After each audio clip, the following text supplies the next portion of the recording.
tal, queridos amigos y seguidores de Americano Media? Sean todos bienvenidos a este espacio informativo. Yo soy Lourdes Jubieta, voy a estar esta próxima hora acompañándolos en nuestra señal de Americano Media, que los invito a que bajen nuestra aplicación en sus teléfonos y en sus tabletas para que no se pierdan ni un minuto ni un segundo de nuestra programación, que comienza bien tempranito y completamente en vivo. Estamos también, por supuesto, transmitiendo a través de las redes sociales. Ahí estamos en Instagram, estamos en Getter, estamos en YouTube. Saludo a todos los que están conectados por esas plataformas. Un gran saludo, gracias por estar acompañándonos en el programa. De norte a sur y de este a oeste en la Unión Americana, país que estamos en este momento, donde todos estamos pasando en este momento por graves dificultades económicas. Técnicamente, entramos en recesión en los Estados Unidos. Hoy vamos a estar hablando de ese tema. Vamos a estar hablando también sobre unas decisiones, unas advertencias que ha hecho el gobernador de la Florida, Ron DeSantis, con respecto a las negociaciones con Cuba y posibles estafas. Y también vamos a hablar sobre un caso.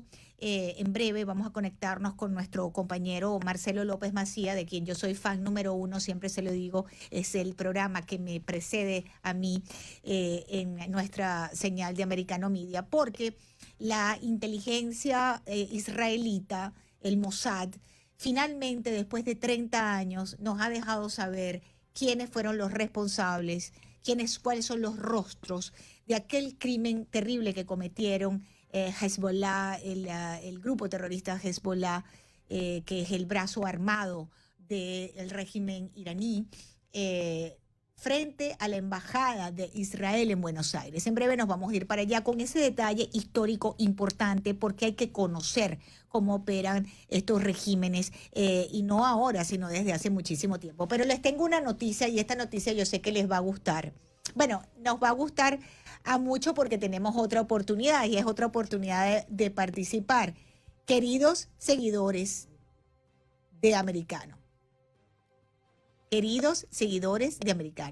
nadie se ganó el Mega Million, la lotería del Mega Million, nadie se la ha ganado, y ha subido a más de 1 billón con B de burro, 1 billón con B de burro de dólares, queridos oyentes, en el Mega Million. Hubo ganadores con las 5 bolitas, hubo con 4, con 3, ahí se han repartido, bueno, aquí hay 3 millones de dólares para un ganador que pegó esas 5 bolitas.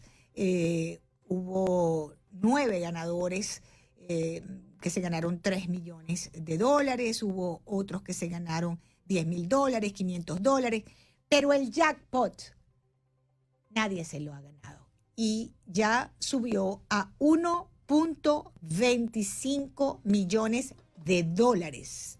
1.25 millones de dólares, y se rifa este viernes. Así que si a usted le queda un dolarito por allí, como siempre le digo, juegue, porque la suerte es loca y a cualquiera le toca, y es solamente la tercera vez en 20 años de historia del Mega Millions que el acumulado supera el billón de dólares. Queridos oyentes, así lo ha dicho la lotería en este comunicado que estoy leyendo por aquí. Así que, como les decía, revisen esos tickets si ustedes la jugaron, porque a pesar que nadie ganó el premio mayor, hay 9 afortunados jugadores que acertaron esos 5 primeros números para un premio de $1 millón cada uno. Así que atención con eso. Bueno, les decía, pues, queridos oyentes, que estamos técnicamente en una recesión. En breve nos vamos a ir para la Argentina. Deja ver si Cristian Bonet, que es el que manda aquí en Americano en los controles, me conecta con mi invitado especialísimo a esta hora, que es Marcelo López Macía.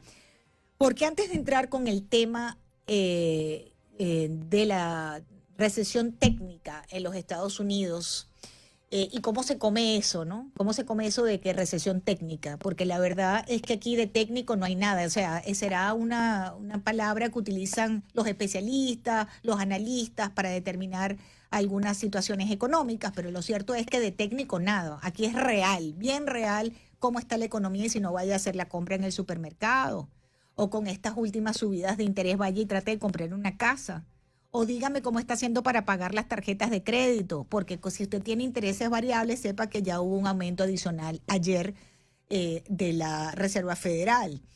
Pero bueno, antes de irme a tocar ese tema, candela caliente, caliente, como es la economía, quiero hablarles sobre ese hecho histórico que es importante que lo comentemos y lo comentemos con un periodista del nivel y de la talla de mi colega presentador aquí en América, en Americano, Marcelo López Macía. ¿Y por qué? Porque hay un informe final de la inteligencia israelita, el famoso Mossad, sobre el ataque terrorista de Irán y Hezbollah a la embajada de Israel en Buenos Aires. Ha habido dos ataques importantes contra intereses israelitas en la Argentina. Uno es este, que ocurrió hace 30 años, que dejó 22 muertos y más de 200 heridos. Y hay otro, que es el de la AMIA, la Mutual Judía de Buenos Aires, que también sufrió un atentado que hasta este momento ha sido el atentado más sangriento, criminal y asesino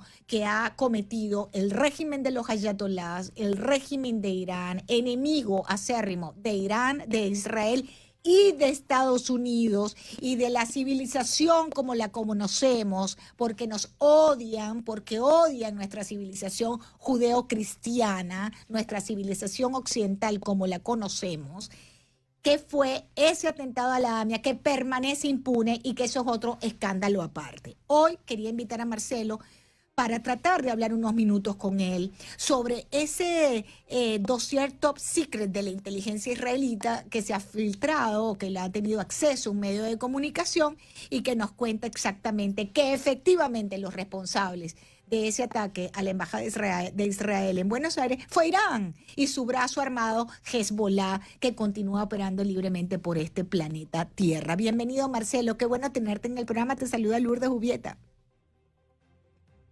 Hola Lourdes, ¿qué tal? ¿Cómo estás? Bueno, te estaba escuchando en tu programa hace unos minutos hablando sobre la fecha terrible que es hoy, que es el cumpleaños de otro asesino criminal y ladrón, golpista, como fue Hugo Chávez. Pero no voy a hablar de ese criminal puntualmente, sino de sus grandes amigos, por cierto, que eran el régimen iraní. Cuéntanos un poco sobre ese hecho que fue el ataque a la embajada de Israel en 1992, Marcelo. Bueno, yo estaba a unas 15 cuadras y jamás en mi vida volví a escuchar un ruido semejante. No es parecido a ningún ruido. Yo no te puedo decir lo que es la explosión. Yo no había escuchado, ya tenía 30 y pico de años. Digamos que había hecho el servicio militar y había conocido explosiones que tenían que ver con el entrenamiento militar, pero yo jamás escuché un ruido igual. A los pocos segundos empezaron a moverse las ambulancias, los autos de la policía, entonces traté de acercarme y a 10 cuadras estaban todas las vidrieras rotas. O sea, fue tan impresionante este atentado que costó más de 40 vidas en la embajada. La embajada está en un lugar muy céntrico, muy céntrico de Buenos Aires. Ahora tuvieron que mudarla, obviamente quedó una plaza, ahí quedó un agujero, porque no quedó nada en pie. A 10 cuadras yo te digo que todos los vidrios estaban rotos a medida que te querías acercar hasta donde podías, y nunca había pasado en Buenos Aires, una ciudad que, no sé, hacía 200 años que no era agredida en el marco de una guerra. Y lo que se supo ahora en la investigación es que este atentado tuvo una logística de años. Fueron trayendo amonal, que es lo que utilizaron, en algunos casos lo compraban acá porque se usa como fertilizante, después si no lo traían dentro de botellas de shampoo, lo fueron juntando pacientemente, tuvo una logística enorme y encontraron un chico muy joven, hoy está la foto, que se la puede ver, el photofit que han armado, un chico muy joven, estos que generalmente entrenan, ¿no? Que son los vírgenes que le prometen que van a ir al cielo y van a tener tantas mujeres. Bueno, en esta locura, ¿no? De poner a un chico tan jovencito, con toda la vida por delante, a manejar una camioneta que fue la que se estrelló finalmente en calle Suipacha y Arroyo, en pleno centro de Buenos Aires. Pero la logística que llevaron adelante la planificaron durante muchísimo tiempo, aprovecharon las eficiencias, de alguna manera que estaba con la Guardia Baja Argentina, porque no estaba acostumbrada. Correcto. Estamos tan lejos de Medio Oriente, pero la comunidad judía de Argentina es tal vez la más importante de Latinoamérica, por eso golpearla así. Y fue interesante que este trabajo que publica estos medios de comunicación el día de hoy en referencia a este hecho señalan que no hubo participación ningún ciudadano argentino, no hubo ningún ciudadano argentino involucrado en el atentado puntualmente contra la Embajada de Israel, ¿no? Nada, ni un solo argentino. Fue todo realizado entre ellos. Así es, porque después 2 años después fue el atentado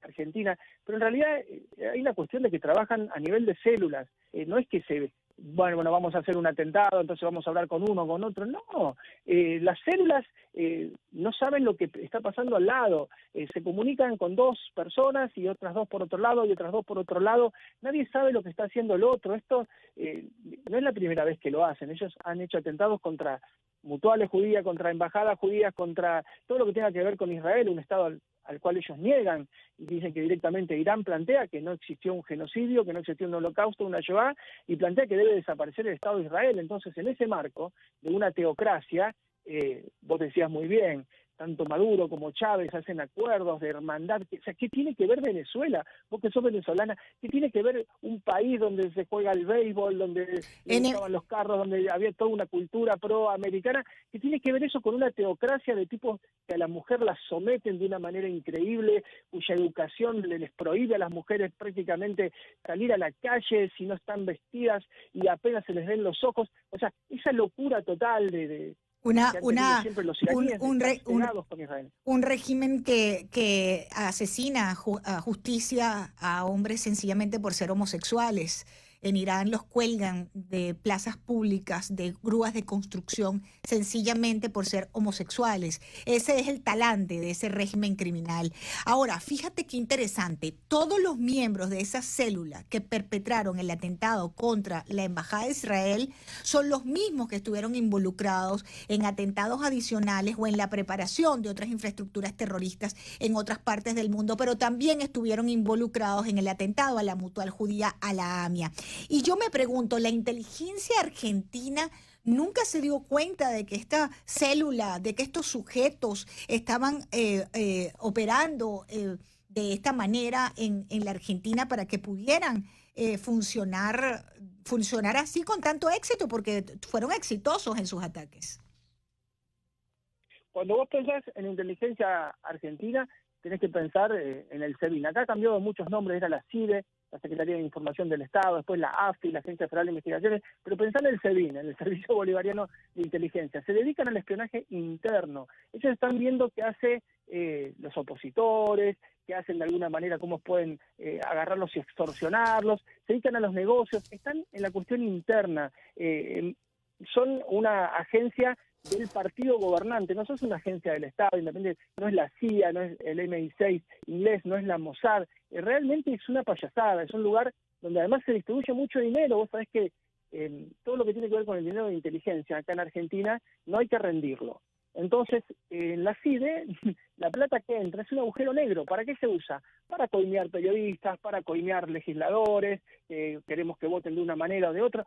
La plata, que es muchísima, que se dedica a la inteligencia, está toda utilizada para el partido gobernante, insisto. Tiene su propia claque de periodistas y de aplaudidores, tiene sus propios, nosotros decimos Borocotó, porque fue un personaje famoso, que se pasan de un partido al otro, este travestismo político, a eso se dedica la inteligencia. Por supuesto, estaban absolutamente distraídos en el 92, en el 94, y ahora, este avión iraní, venezolano, está detenido en el 6 hace ya más de un mes, no tiene razón de ser un 747-300 que tiene cargas y no tiene ni siquiera una puerta para cargar un volumen importante. O sea, hay que meter la carga por donde pasa un pasajero. ¿Vos viste por donde pasa un pasajero?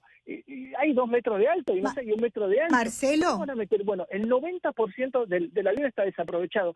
¿Qué lleva ese avión? Bueno, una vez más falló la inteligencia en el 2022, Lourdes. Claro, pero es que lo que no sabemos es si es que falló la inteligencia o si hay complicidad, porque ha habido denuncias durante la administración de Cristina de Kirchner, con el caso del fiscal Nisman, con el caso de Bahidi, el que es un alto funcionario del régimen iraní, involucrado directamente en el atentado de la AMIA.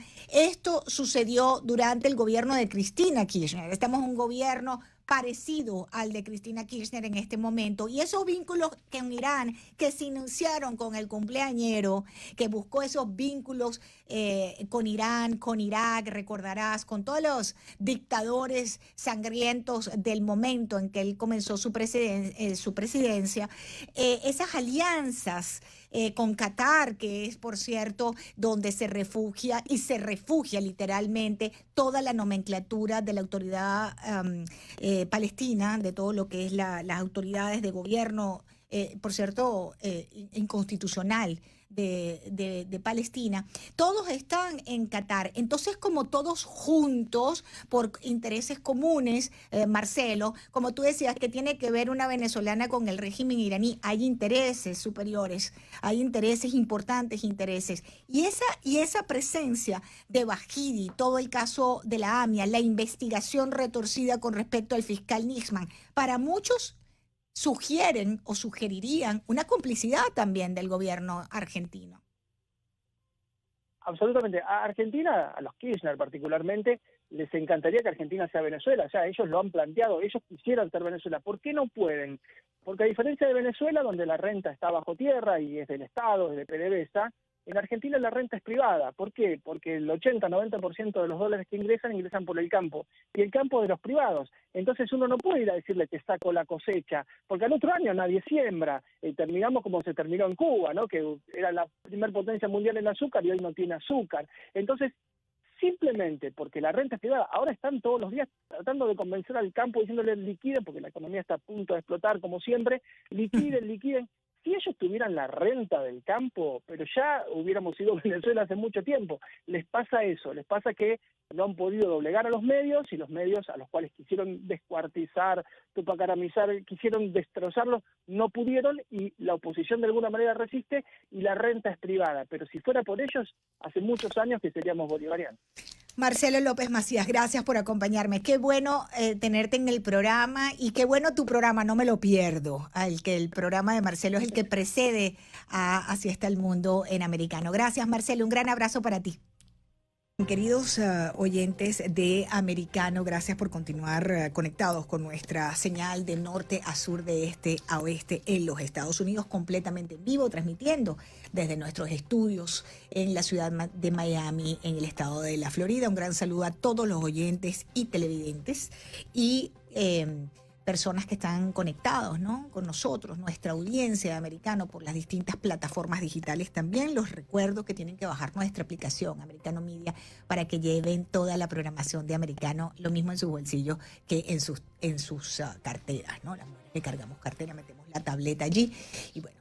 Tengo un invitado muy especial a esta hora que he querido conversar con él, el representante estatal Daniel Pérez, y lo hemos invitado porque el gobernador de la Florida lanzó una alerta para que inversionistas aquí en los Estados Unidos no vayan a caer en la estafa de Cuba. ¿Cuál es la estafa de Cuba? Bueno, el gobernador DeSantis dice que ese llamado que ha hecho el régimen criminal de La Habana, el cártel de La Habana, Cuba, de invertir en la isla, no es más que una posible estafa, y así lo anunció, dado que según DeSantis el gobierno cubano ha ideado un nuevo esquema que es pedir a los residentes de los Estados Unidos inversiones en el sector privado subrayado, encomillado, ¿no?, de Cuba, donde los ciudadanos, como ustedes saben, no tienen derecho a la propiedad privada y todas las empresas están regidas por el Estado. Daniel Pérez, bienvenido. Es Lourdes Jubietas de Americano. ¿Cómo usted anda? Buenos días. Buenos días. Bueno, pues queríamos escuchar qué pensaba usted de esto, ¿no? Porque sin duda el llamado del gobernador Ron DeSantis les descuadra los negocios a muchos que están soñando con ver qué hacen con Cuba, ¿no? Sí, y como usted dice, Lourdes, nosotros sabemos muy bien, específicamente en Miami-Dade County, que el sector privado no existe en Cuba. El único sector que existe en Cuba es el comunismo. Cualquier empresas pequeñas o grandes en Cuba que existen, si es un restaurante, un hotel, todos tienen sus deudas al gobierno, al comunismo, al régimen castrista. Entonces, cuando en la Florida hay personas que pueden ser no saben lo que está pasando como nosotros sabemos en Miami, lo que el gobernador dijo en su mensaje a las agencias estatales es que ellos le den ese mensaje a los que viven dentro de la Florida para que no manden dinero al sector privado, como dicen en Cuba, que nosotros en la Florida sabemos que no existe. Y la razón por la cual nosotros pensamos que es una estafa es nosotros hemos, al momento que ese dinero sea mandado a Cuba, el único que lo va a recibir es Raúl Castro, Miguel Díaz-Canel y todos sus amigos o aliados dentro de la isla. Entonces no queremos que eso pase. Y yo creo que ese mensaje fue un mensaje que todos apoyamos dentro de la Florida, el mensaje del gobernador Ron DeSantis. Correcto, porque fíjense lo que pasa, queridos oyentes, que quizás ustedes no están familiarizados porque estamos a nivel nacional en los Estados Unidos, quizás no están muy familiarizados con el tema cubano, ¿no? Básicamente lo que sucede es que la inversión extranjera en Cuba no tiene ningún sentido porque no hay derechos a la propiedad. Usted no tiene garantías de que ese negocio, esa inversión que usted haga en Cuba, usted vaya a poder recuperarla. No tiene garantía de que eso suceda y tampoco tiene garantías de que algún tipo de beneficio por su inversión vaya a ayudar en algo a los cubanos, representante estatal Daniel Pérez, porque todo está controlado, todo está centralizado, todo está dirigido y observado desde las autoridades del régimen de La Habana. Ahí no hay quien se mueva. Lo único que podemos garantizar es que lo que van a beneficiar son los castristas, esos son los únicos que van a beneficiar y eso es lo único que podemos garantizar. Al momento que ese dinero llega a la isla de Cuba, el sector privado, esas personas, esos cubanos que están tratando de ayudarse, que están tratando de avanzar su vida, no van a recibir los beneficios que uno está pensando que van a recibir. Mira, si no hay derechos humanos, si no hay elecciones libres, ¿cómo nosotros podemos decir que van a tener un sector privado para los cubanos que viven dentro de la isla? Es imposible. Al momento que el régimen castrista quiere recibir inversiones de los americanos, eso va a pasar al momento que ellos pueden aceptar que las elecciones sean libres dentro de la isla de Cuba, que los derechos humanos existen dentro de la isla de Cuba, que las opiniones de personas en Cuba no sean opresivos. Eso es lo que está pasando. Vimos hace ya un poco más de un año, al momento que los cubanos de la isla empezaron a decir sus opiniones, y si esas opiniones no estaban de acuerdo con el régimen castrista, lo metieron en la cárcel. Así y todavía es. hay muchos que están en la cárcel por sus opiniones.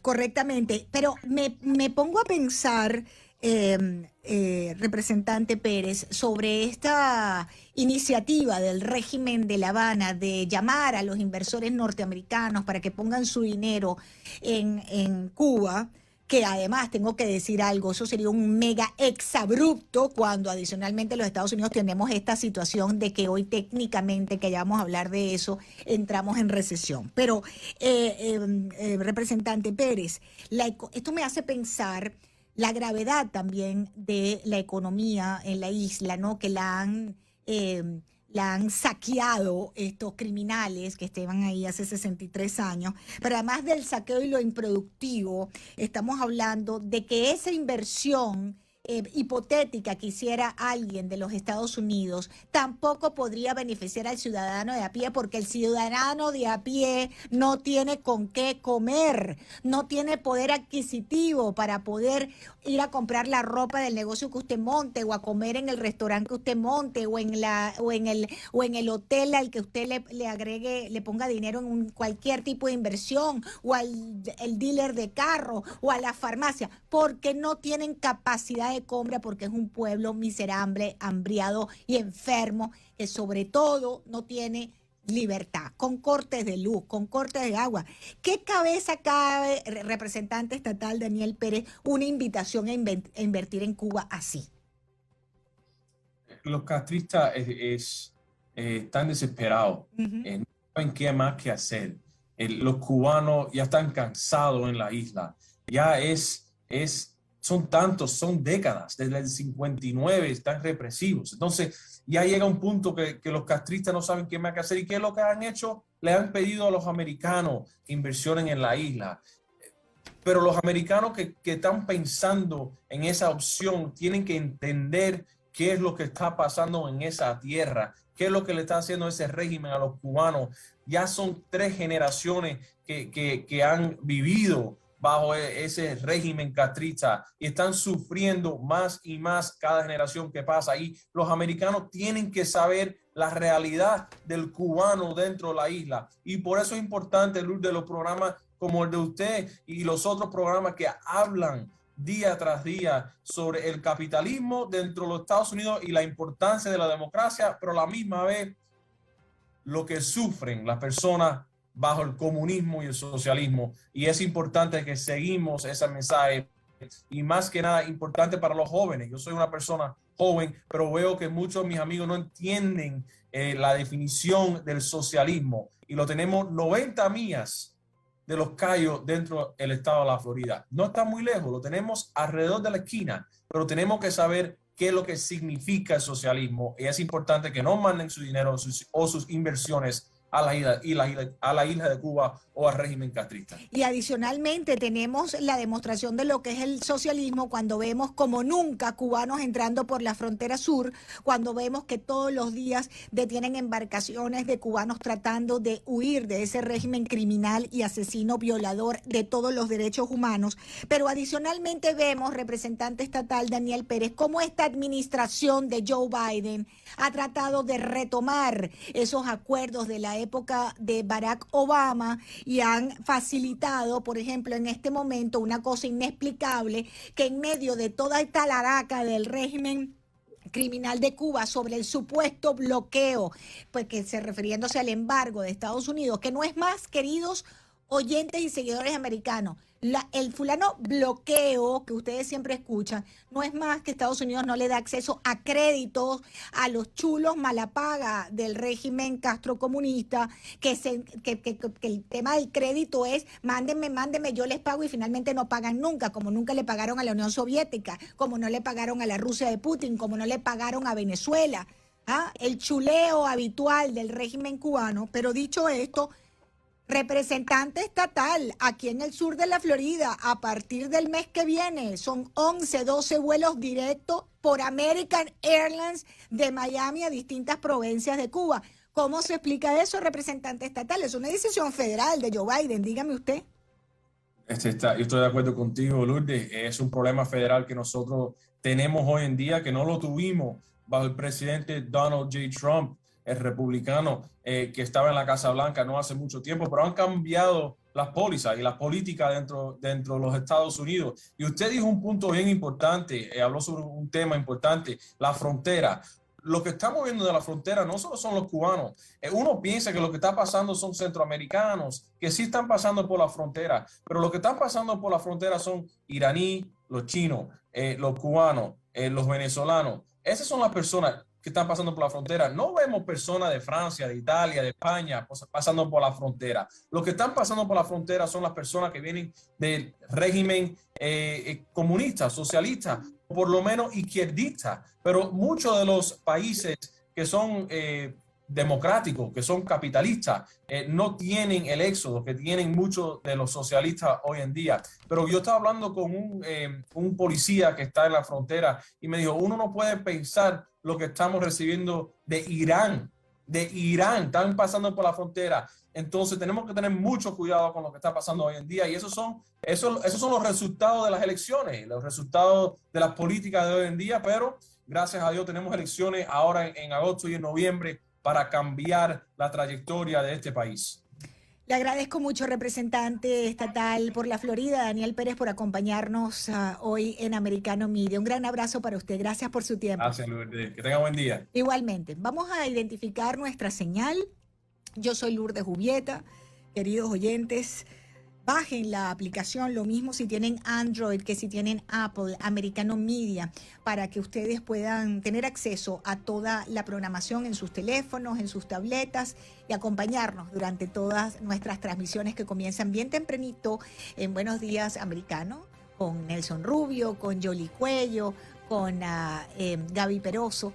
Así que ustedes y esta programación en vivo ¿no? Continúa durante toda la jornada hasta la noche en el show de las 10 de la noche con Lucía Navarro, que ustedes tienen también allí una ventana importantísima para que estén bien informados y con los análisis propios de una extraordinaria periodista también como Lucía Navarro. Todos aquí tenemos a Dani Alexandrino, tenemos grandes programas, grandes estrellas del periodismo hispano conservador. Así que esta es la señal donde todos cabemos, donde todos queremos estar aquí en Americano Media. Identifico y volvemos. El tema que nos tiene el dolor de cabeza, el tema que tiene preocupados a millones de personas en este país. Técnicamente entramos en recesión en los Estados Unidos. Yo quiero entender que es técnicamente, porque realmente estamos en recesión hace tiempo. Vaya al supermercado, vea cuánto le cuesta ahorita la tarjeta de crédito, o dígame si está pensando comprarse una casa, en cuánto están las tasas de interés para que usted se pueda comprar su vivienda, el sueño americano. Esta administración está destruyendo el sueño americano de todos nosotros, los que vinimos a este país a trabajar, a hacer nuestras familias, a aportar. Joe Biden está destruyendo el sueño americano. Ya regreso. Unidos está más vigente que nunca. Para muchos, técnicamente, ya estamos en este país en una recesión económica. La Reserva Federal hace unas horas volvió a subir las tasas de interés. La Reserva Federal, como ustedes saben, es lo que para nosotros en América Latina sería el Banco Central. Ha decidido mantener esa velocidad del ajuste de las tasas y subió esa tasa de interés en 75 puntos básicos, dicen ellos, una luz sobre el futuro de la economía. Yo tengo un reportaje que quisiera que Christian Bonet, que es el que está al mando aquí en Americano, el que manda aquí en los controles, me ponga al aire para todos ustedes cómo la Fed decidió esta cuarta subida, ya es la cuarta subida de tasas de interés ante la inflación en los Estados Unidos. Vamos a escuchar. La Reserva Federal de Estados Unidos anunció el miércoles la cuarta alza consecutiva de sus tasas de interés en 0,75 puntos porcentuales, para llevarlas a 2,25, 2,50%. La de este miércoles es la cuarta alza consecutiva de las tasas directrices del organismo. Se busca enfriar un poco la economía para mitigar las presiones inflacionarias. Con la inflación en máximos en 40 años, que alcanzó 9,1% en 12 meses a junio, la Fed advirtió además que podría anunciar otra alza de tasas inusualmente grande en su próxima reunión. Creemos que hay un camino para que podamos reducir la inflación mientras mantenemos un mercado laboral sólido. Como mencioné, junto con toda probabilidad, cierto debilitamiento en las condiciones del mercado laboral. Y eso es lo que estamos tratando de lograr. Y seguimos pensando que hay un camino hacia eso. Sabemos que el camino se ha estrechado claramente, realmente con base en eventos que están fuera de nuestro control. Y puede estrecharse aún más. Aunque el mercado de trabajo se mantiene fuerte, la demanda de los consumidores no ha caído drásticamente, y las encuestas muestran que las expectativas de inflación para los meses venideros han comenzado a bajar. La Fed hace un delicado equilibrio para tratar de contener la inflación y al mismo tiempo no llevar a la mayor economía mundial a una recesión. Pero Powell y otros dirigentes de la Fed han dejado claro que están dispuestos a arriesgarse a una recesión y que seguirán subiendo las tasas de interés hasta que vean evidencias claras de que la inflación converge a la meta de 2% del Banco Central, un rango considerado sano para la economía. No creo que Estados Unidos esté actualmente en una recesión, y la razón es que hay demasiadas áreas de la economía que están funcionando demasiado bien, y por supuesto señalaría el mercado laboral en particular. El Producto Interno Bruto del primer trimestre se contrajo 1,6% y se prevé que el jueves se publique la primera lectura del periodo abril-junio, con un crecimiento modesto, pero muchos economistas esperan un retroceso. Bueno, esta nueva decisión de la Fed entonces lleva a la tasa de interés al rango de 2,25 a 2,5%, que es el mismo nivel que teníamos a finales del 2018 y es el más alto desde el principio del 2008, ¿no? Cuando ustedes recordarán que fuimos azotados por aquella crisis inmobiliaria en los Estados Unidos. Eso fue durante la administración del presidente Barack Obama. Dicho esto, quiero darle la bienvenida a mi invitado Rafael Marrero. Él es economista, analista, estratega y autor de bestsellers. Y quiero darle la bienvenida porque necesitamos entender, queridos amigos oyentes, ¿estamos o no estamos en esta recesión? Cuando hay indicadores que miden la recesión, podríamos decir que estamos ante la caída del 0,2% del Producto Interno Bruto en este país en el segundo semestre, que en definitiva sí estamos en lo que se llama, o lo que llaman los especialistas, una recesión técnica. Una recesión técnica. Vamos a conversar con Rafael Marrero. Bienvenido, le saluda Lourdes Jubieta de Americano Media. Un gusto, Lourdes. Gracias por la oportunidad y por el inmenso honor. El honor es mío y quería escucharlo porque de verdad que uno cuando nos dicen, ¿no?, al ciudadano de a pie, a cualquiera de nosotros, a cualquiera de nuestros seguidores conectados con nosotros en Americano, recesión técnica. ¿Qué es recesión técnica? Porque la verdad es que nada tiene de técnico ir al supermercado hoy en día a comprar los alimentos. Nada tiene de técnico ahora que viene la temporada de regreso a clase de las madres y padres, entendiendo que comprar útiles y uniformes, que eso eran como unos $250, $300 por niño, está sobre 800. Eso tiene poco de técnico. Entonces a veces pareciera que los términos no están, digamos, están tan divorciados de la realidad de cualquiera de nosotros, de cualquier ciudadano de a pie. Tan divorciado como está la administración de la realidad de nuestro país. De hecho, el desgobierno del señor Biden es lo que precisamente ha acrecentado y precipitado el desplome de la economía. Miremos los indicadores socioeconómicos, los números no fallan y me remito a las evidencias. Número uno, en la actualidad nacional tenemos precios elevadísimos, como usted acaba de señalar. La mayor inflación en 40 años, 9,1% en junio. También el índice de todos los artículos, menos alimentos y energía, 5,9% de aumento.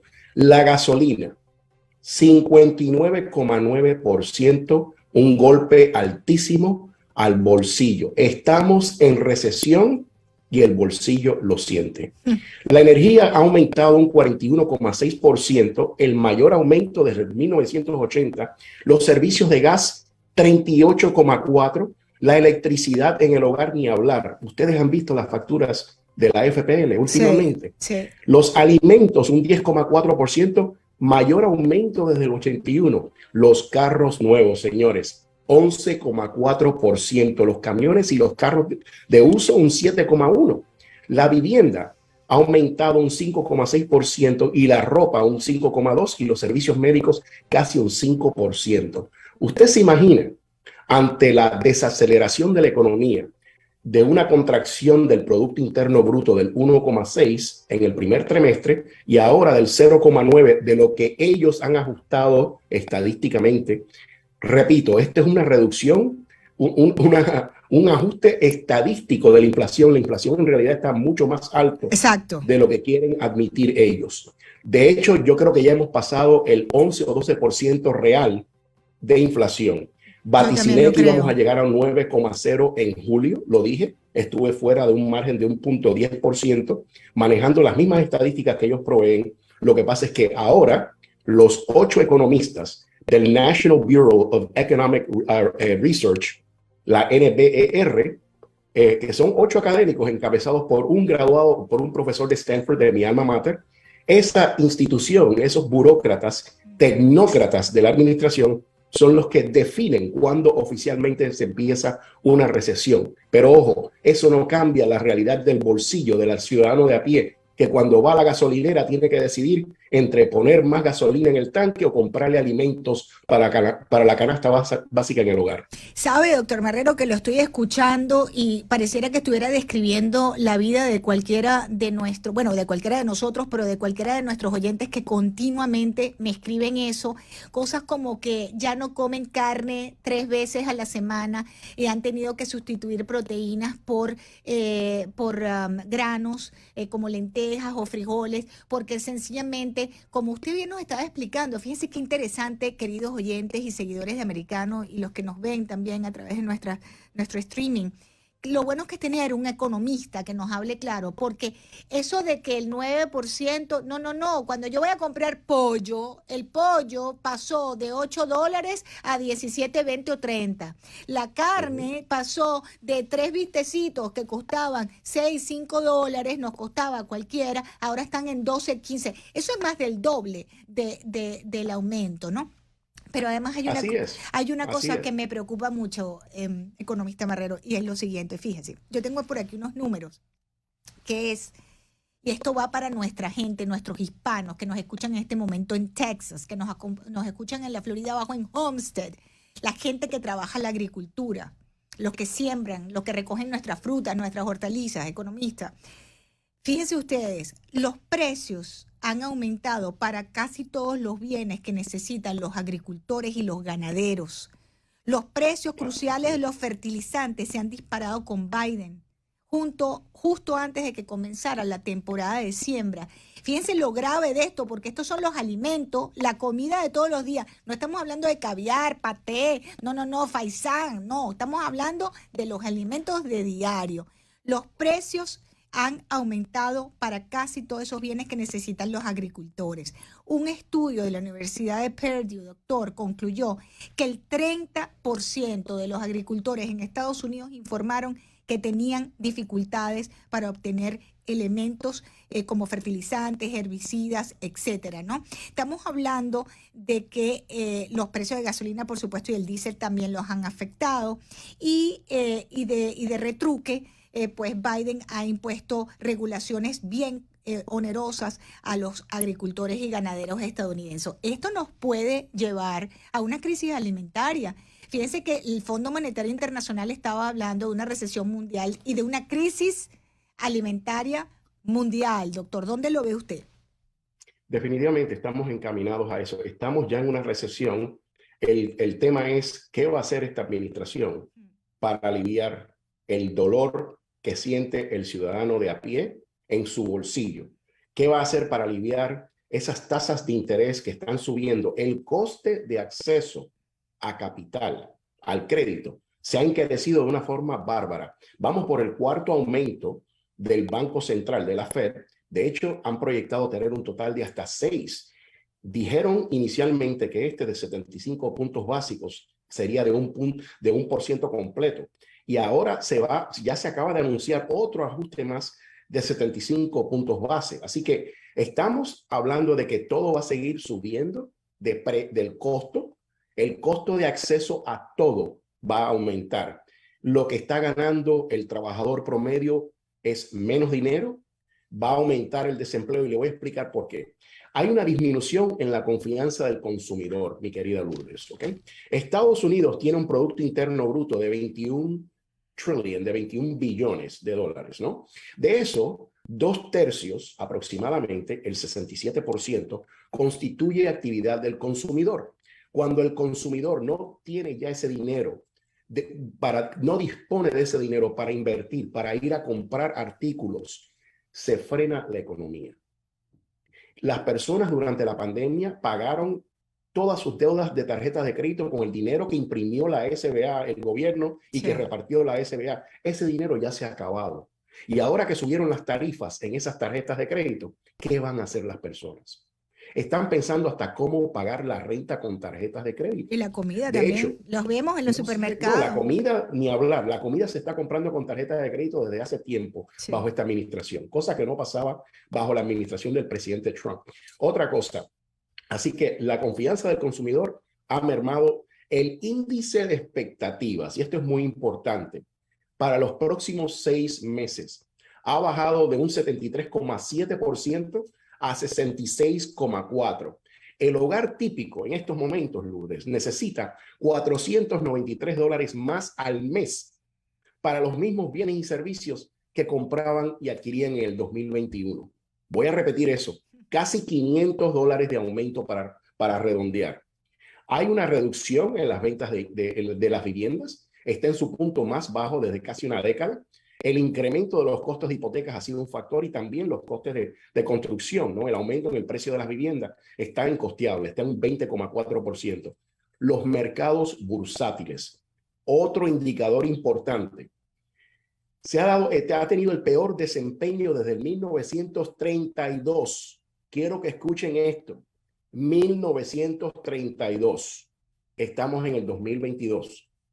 La tasa actual de desempleo se estima que habrá un alza a un 4,6%. Está actualmente en un 3,6%. Y de hecho, los reclamos por seguro de desempleo están aumentando en las últimas semanas. Hay un descenso en la productividad laboral que es producto de la campaña consciente que tomó esta administración de fomentar la improductividad laboral y de que las personas permanecieran en casa. Y eso fue uno de los factores grandes que llevó a lo que se llama la gran renuncia o the Great Resignation del año pasado, que fue producto directo del 40% de la moneda que imprimieron el año pasado que aún circula. Inundaron al país con un dólar que está devaluado. El país está en bancarrota, están llevándolo a un 100 y tantos % ahora del Producto Interno Bruto en deuda a comparación con el PIB. Estamos en alerta roja y esta administración no es capaz de descifrar cuándo se entra en una recesión. Con un simple mea culpa, la tesorera de la República se limpió las manos como Poncio Pilato. Así mismo. Se limpió las manos. Así mismo. Y el nivel de impunidad que goza la actual administración no se ha visto en los anales de historia de este país. Realmente es una vergüenza, da pena ajena ver cómo el desgobierno y las políticas de izquierda radical de corte ambiental, la política verde, han destruido la industria petrolera en este país y están llevando a este país por el mismo sendero de Venezuela, Cuba y Nicaragua. Estamos conversando con Rafael Marrero, economista, analista, estratega y además autor de varios bestsellers, queridos seguidores de Americano. Yo me pregunto, doctor Marrero, nuestros oyentes en este momento que tienen 3 trabajos para tratar de llegar a 15 y último, cantidad de personas que nos refieren que no pueden pagar sus deudas, no es que no quieren, sino que no pueden, no les alcanza. No puedes trabajar las 24 horas del día, tienes que, o sea, no, eso no es posible, no eres una máquina. Me quedan 5 minuticos y es para preguntarle, 4 minutos, es para preguntarle lo siguiente: ¿cómo protegernos de esta situación económica? ¿Cómo podemos protegernos de estas malas decisiones de esta administración? ¿Cómo podemos protegernos como familia en esta economía? Hay medidas a corto, mediano y largo plazo. ¿Okay? Estamos hablando ante una situación donde se ha desplomado la inversión, el consumo y las transacciones, y hay empresas cerrando y recortes salariales, y ante la imposibilidad de pagar las deudas, el ciudadano de a pie debe enfocarse en las siguientes acciones. Número 1, crear un fondo de emergencias, muy importante y muy difícil, ¿no? Porque no alcanza para pagar lo básico. ¿Cómo ahorras? Hemos perdido la capacidad de ahorro, entonces ¿cómo se hace? Hay que cuidar el empleo y buscar otras fuentes de ingresos adicionales.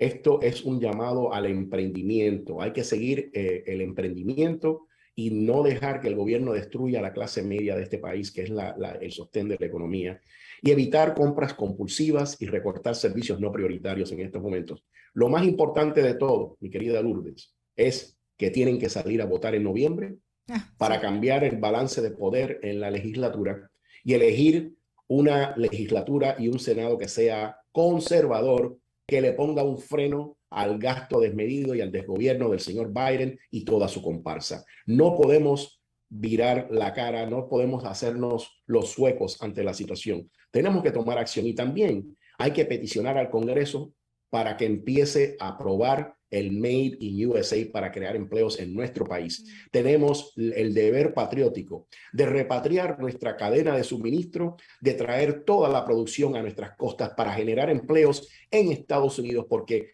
bien es sabido que los empleos en Estados Unidos pagan mejor que los empleos de mano de obra esclava que hay en Asia, específicamente en la República Popular China. Made in USA. Hecho en América, hay que repatriar nuestra cadena y crear empleos aquí. Entonces, recapitulando para nuestros oyentes de la manera más sencilla para todos, ¿no? Tratar de ahorrar, pero también no endeudarnos y además de paso, como está ligada la decisión económica a la decisión política, pues salir a votar en agosto y en noviembre para que haya un cambio político en lo que es el Congreso y en las autoridades locales también, porque las tenemos que votar por eso también, y esperar pues aguantar lo mejor que podamos en esta situación. Economista Marrero, gracias por acompañarme.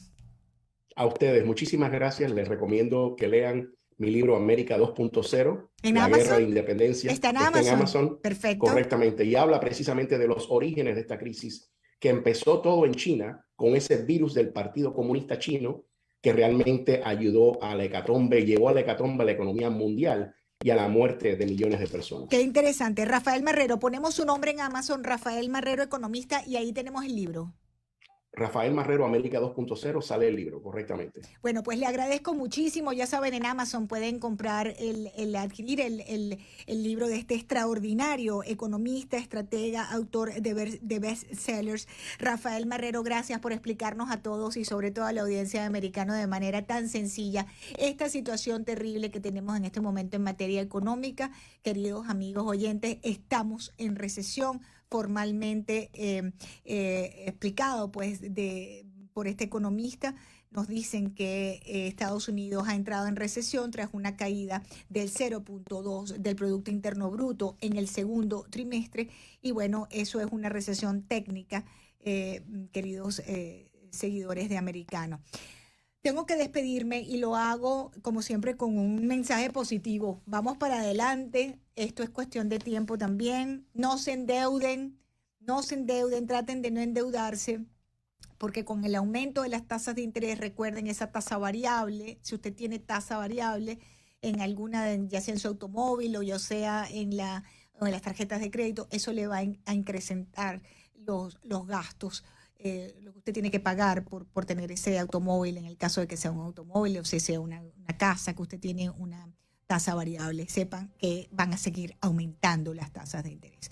Así que me despido por el día de hoy. Les agradezco muchísimo haberme acompañado. Yo soy Lourdes Jubieta. Gran saludo para todos y recuerden bajar la aplicación de Americano Media en sus teléfonos y en sus tabletas para que siempre ustedes y nosotros estemos conectados. Gracias.